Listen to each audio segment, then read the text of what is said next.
Support proplaygames on Patreon.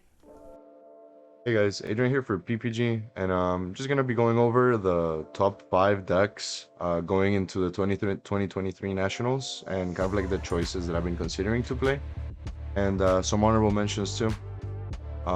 Starting off, obviously, Kashtira is like probably, I wouldn't say the best deck of the format, but it's a really strong deck. It's had a really high top cut representation at all the European Nationals and tournaments that have gone on since the ban list, and obviously it lost the Lock 5 combo, even the Lock 3 combo, but the loss of Diablosis doesn't mean that the deck is dead.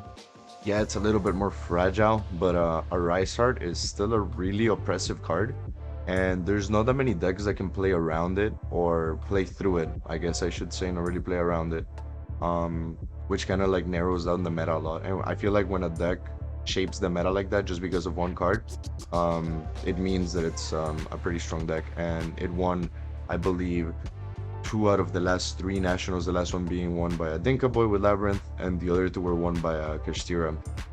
And we can see that players that have played this deck for a while also have faith in the deck.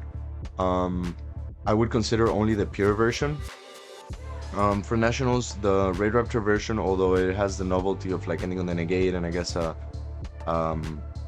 higher ceiling board, it's a lot more fragile, and I feel like you're losing a lot of consistency by running the bricks. And even if you are fine running the bricks, I just feel like it's not like you don't need to go for that type of board in order to win in this meta, just since like an Rise Heart mid-range deck is already really good. Going forward, a lot of the decks have a lot of builds, so I'll just kind of talk of the decks as like the general archetype, I guess. First one being with Labrynth. This deck can be played in a lot of multiple ways, and I think it just depends on what you think you're gonna see in the tournament, and if you want to run more hand traps or more floodgates, you can choose to play the furniture build. And if you want to run more hand traps, since you can play on your opponent's turn more, and it just that deck really depends on what you want to do with it, I guess. And obviously, like floodgates like skill drain and even rivalry, or all of these cards like have a really high impact against some matchups. I haven't experimented with this deck as much, and it is, however, something that I'm going to test before Nationals, as I think it's a very strong deck, seeing as it also hasn't been hit in the ban list. These are no specific order, by the way, so I'm just gonna like all-encompassing count all the Runick variants, such as Runick Live Twin Spright, Runick for higher Spright, Runick Plunder, and then even Runick Stun, as kind of like one category, as they all play obviously like the Runick engine, and I think that's kind of what makes those specific builds meta contenders. Out of all of those, the main ones I think are clearly Runick Live Twin Spright and Runick for hire. Runick for hire just got top, I believe it's top 16, Joshua Schmidt in the German Nationals, and he's been piloting both decks for a really long time. Both the Evil Twin and I guess the for hire he picked up recently, and yeah, he's talked a lot about them, and I've been playing Runick Evil Twin Spright for a decent amount of time now, and I think the deck's great. I mean, it's definitely like one of the most powerful decks. I think it has a decently high skill ceiling just because of the nature of Runick cards. Games drag out, you get more choices, and kind of requires like maybe a little bit of a better pilot than maybe other decks that are just kind of just end board decks, or I guess stun decks. However, any of these are realistically fine to bring to any of the tournaments. I think the main ones, however, that you should be considering if you want to play the Runick engine would be Runick Live Twin Spright and Runick Spright for hire. Thirdly, I would look into not just the Runick Spright builds, but also, I guess, more pure Spright builds, such as Melfi Spright and Tri-Spright. Both have strength into different matchups, and it's the same thing. This is a really open format, so you have to kind of pick a deck based on what you think your matchups are going to be and what you want to play around. There's also an argument for the just Runick, sorry, not Runick, Spright Evil Twin without the Runick cards. And however, I don't think that it's strong enough as with those just two engines um, to be played over either Melfi, Spright, or just the tri-Spright builds. And if you want to play the Evil Twin cards in Spright, I feel like you might as well just play with the Runick just because it's just a stronger deck all around, and the extra draws that you get and the extra grind game that you get from playing the Runick spells really comes up. And I think in general, it's just the way that you would play that deck if you wanted to play with the Evil Twin cards.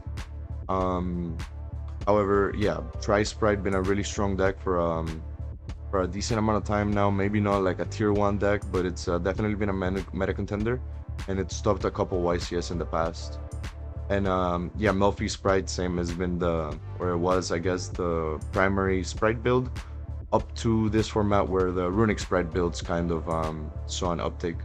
And yeah, of course, starter got hit to 1 or to 2, but the deck still, I mean, is more than powerful and consistent enough to be a meta contender and to be played. Lastly, I think that Dragonlinks have actually a really strong placing in this meta. The only issue why I wouldn't play Dragonlink personally, it's because Kashtira, and yeah, like it's one of the decks that can't really play through an Eraser with just the engine, as it plays with the graveyard quite heavily. And however, into every other deck it has a pretty strong matchup, both going first and second, because you can run the Bestials too. And it also depends on your build. If you want to go more of the Bestial control, Seal Pass, you can also go the full combo build with like Boraland, and that just kind of depends, same thing, on like what you want to do with the deck. But I think it's a really strong deck. It just depends on what you play at the tournament, so it would be kind of like a high risk, high reward. Kashtira has been seeing a lot of representation, so I wouldn't personally feel comfortable playing this deck at a tournament. However, I do think that it's a really good deck going forward, especially with some of the new cards coming in the new set of the new Battles of Legends set, which I believe we'll be doing a case opening next week, so you guys should stay tuned for that. I guess you can consider all these could have been the 5th spot in the top 5, but they all have some flaws that I think kind of drag the deck down a little bit, or the decks down a little bit. I think the most powerful by far out of these would be Branded. The deck realistically should be tier 1, but I don't think a deck that works like Branded can never be considered tier 1 completely, because when Branded's really good, people start running cards like Ash Blossom to counter it, or more Bestials, and then the deck becomes worse.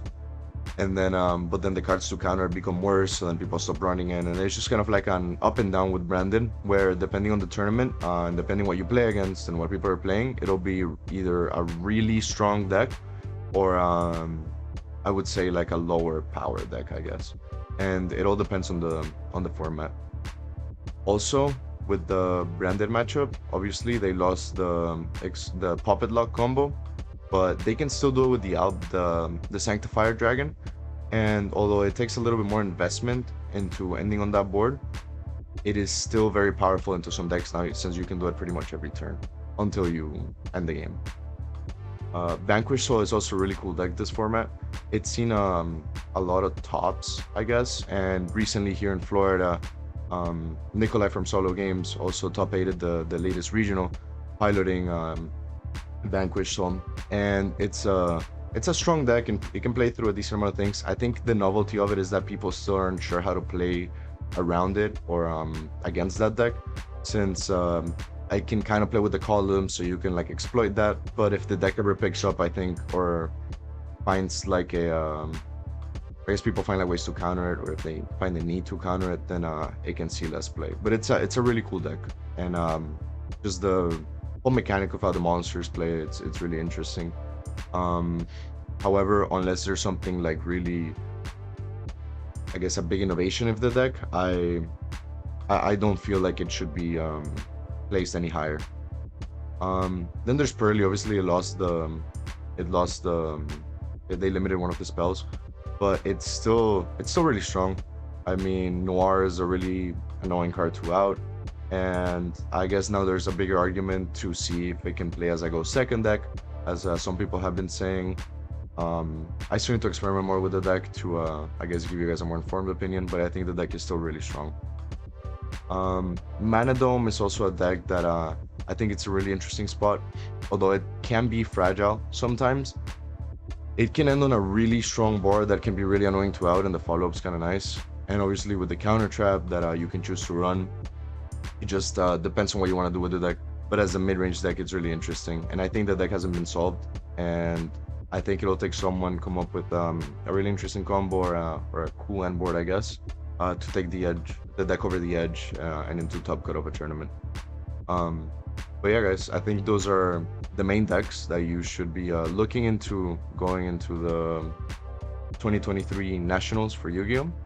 And if you liked any of these decks or the cards I mentioned, you should make sure to check the TCG player link on the description and follow us on Patreon, where I'll go more in depth in the deck profiles that I do, and just more videos if you want to see more Yu-Gi-Oh content. And make sure to like and subscribe and leave any comment on what you want to see next.